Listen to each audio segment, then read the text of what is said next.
किसान साथियों नमस्कार। आप सभी का स्वागत है हमारे YouTube चैनल बेस्ट फर्टिगेशन में। साथियों, जैसे कि आपको पता है, सरसों की कटाई शुरू हो चुकी है और आने वाले कुछ दिनों में गेहूं की कटाई भी आरंभ होने वाली है।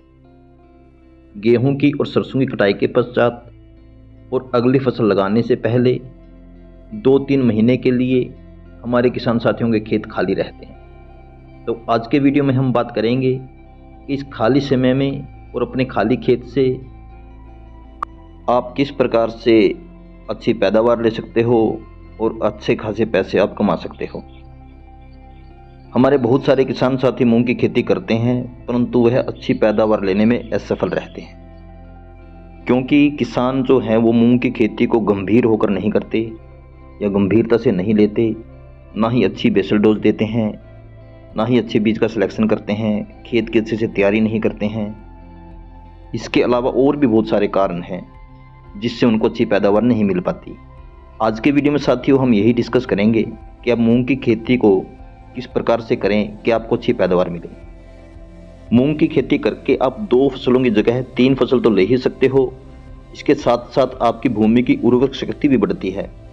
यदि किसान साथियों आप बिल्कुल वैज्ञानिक ढंग से मूंग की खेती करते हो तो आप अपने 1 एकड़ से 8 से 10 क्विंटल की पैदावार ले सकते हो। दूसरा किसान साथियों, मूंग की खेती में खर्च बहुत कम होता है। आप बहुत कम लागत में मूंग की खेती तैयार कर सकते हो और भाव आपको बहुत अच्छा मिलता है। यदि हम आज के समय की बात करें तो जो मूंग का मंडी भाव है वह औसतन लगभग 10,000 रुपये के करीब है। इस अनुसार आप 60,000 रुपये से लेकर 1 लाख रुपये प्रति एकड़ मात्र 2 महीने में कमा सकते हो। साथियों, मूंग की खेती करते समय सबसे पहले आपको बेसल डोज देनी होती है। इस समय हमारे बहुत सारे किसान भाई अच्छे तरीके से बेसल डोज नहीं देते, जिससे उनको अच्छी पैदावार नहीं मिलती। और किसान साथियों, आपको हम बता दें कि यही बेसल डोज आपकी आने वाली फसल में भी काम आएगी।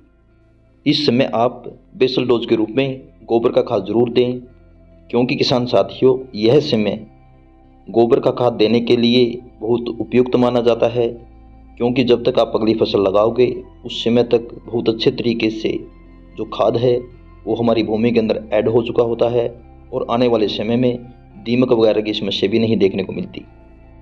उसके साथ आपको 2 बैग सिंगल सुपर और 1 बैग DAP का देना होता है। बेसल डोज को देने के बाद फिर आपको खेत की तैयारी करनी होती है। खेत की तैयारी करते समय सबसे पहले आप कल्टीवेटर से गहरी जुताई करें। उसके पश्चात आप रोटावेटर से मिट्टी को अच्छे तरीके से भुरभुरा बना लें और उसके बाद ही आपको बीज की बिजाई करनी है।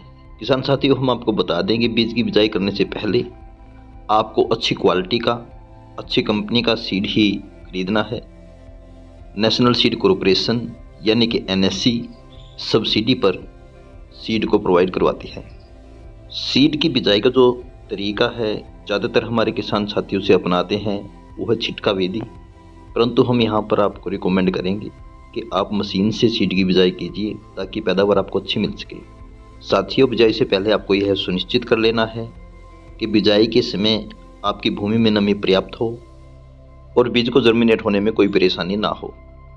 जब आपकी पूरी फसल जर्मिनेट हो जाती है उसके 10 दिन पश्चात किसान साथियों आपको सिंचाई करनी होती है।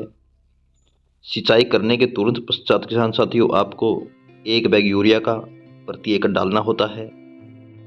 इस समय आप एक स्प्रे निकाल सकते हो। स्प्रे के रूप में यहाँ पर आपको लेना है NPK 19-19-19 और उसके साथ आपको ऐड करना है बायोवीटा।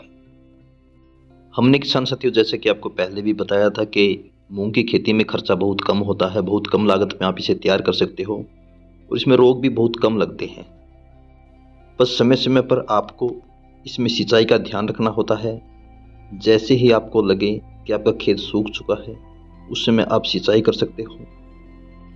किसान साथियों, जब आपकी फसल 1 महीने की हो जाती है उस समय फिर आपको 1 बैग यूरिया देना है और उस समय आपको एक स्प्रे भी निकालना होता है। इस समय किसान साथियों आपको स्प्रे के रूप में लेना है NPK 0050 और सागरिका। साथियों, मूंग की हार्वेस्टिंग पहले लेबर से होती थी। जो लेबर कॉस्ट है वो हमारे किसान साथियों की ज़्यादा हो जाती थी, परंतु आजकल आप कंबाइन से बड़ी आसानी से इसकी हार्वेस्टिंग कर सकते हो। वैसे तो मूंग में रोग बहुत कम लगते हैं, फिर भी यदि आपकी फसल में कोई फंगस की या इंसेक्ट का अटैक हो तो आप एक हल्का स्प्रे निकाल सकते हैं।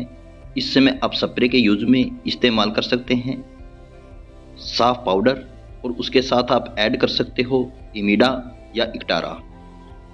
इस विधि से यदि आप मूंग की खेती करते हो, अच्छी बेसल डोज देते हो, अच्छे तरीके से आप खेत को तैयार करते हो, पूरी देखभाल आप अपनी फसल की करते हो, तो किसान साथियों 8 से लेकर 10 क्विंटल तक प्रति एकड़ आपको पैदावार मिल सकती है और आप एक अच्छा खासा मुनाफा कमा सकते हो। मैं उम्मीद करता हूँ कि मेरे द्वारा दी गई जानकारी आपको अच्छी लगी होगी, आपके लिए लाभकारी होगी, आपके लिए पर्याप्त होगी, या कोई जानकारी हमसे छूट गई होगी तो आप कमेंट बॉक्स में कमेंट कर सकते हो। हम आपको जानकारी देने की पूरी कोशिश करेंगे। किसान साथियों, वीडियो देखने के लिए धन्यवाद। जय हिंद, जय भारत।